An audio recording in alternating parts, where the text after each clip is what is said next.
SRM Tamil பேராயத்தின் பிரம்மாண்ட பேச்சு போட்டி முதல் பரிசு 5 லட்சம். சொல் தமிழா சொல் 2025 தஞ்சை மண்டலம் போட்டி நடைபெறும் நாள் 23/2/2025. இடம் பாரத் அறிவியல் நிர்வாகவியல் கல்லூரி தஞ்சாவூர். போட்டியில் பங்கேற்க QR கோடை ஸ்கேன் செய்து விண்ணப்பத்தை அனுப்புங்க. டெல்லி அரசின் புதிய முதலமைச்சர் பதவியேற்பு விழா பிப்ரவரி 19ஆம் தேதி நடைபெறும் என தகவல் வெளியாகி உள்ளது.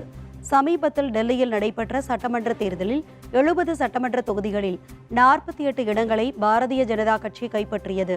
கடந்த 8ஆம் தேதி டெல்லி சட்டமன்ற தேர்தல் முடிவுகள் வெளியான போதிலும் 8 நாட்கள் கடந்த பிறகும் டெல்லியின் முதலமைச்சர் மற்றும் அமைச்சரவை குறித்த உறுதியான முடிவு எடுக்கப்படவில்லை.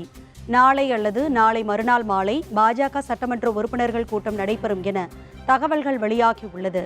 அதில் பாரதிய ஜனதா கட்சியின் 48 சட்டமன்ற உறுப்பினர்களின் 15 பேர் கொண்ட பட்டியலில் தயார் செய்யப்பட்டுள்ளதாகவும் இதில் 9 பேர் தேர்வு செய்யப்பட்டு முதலமைச்சர், சபாநாயகர் மற்றும் அமைச்சர்கள் என பதவியேற்பார்கள் எனவும் பதவியேற்பு விழா பிப்ரவரி 19ஆம் தேதி நடைபெறக்கூடும் எனவும் தகவல் வெளியாகியுள்ளது.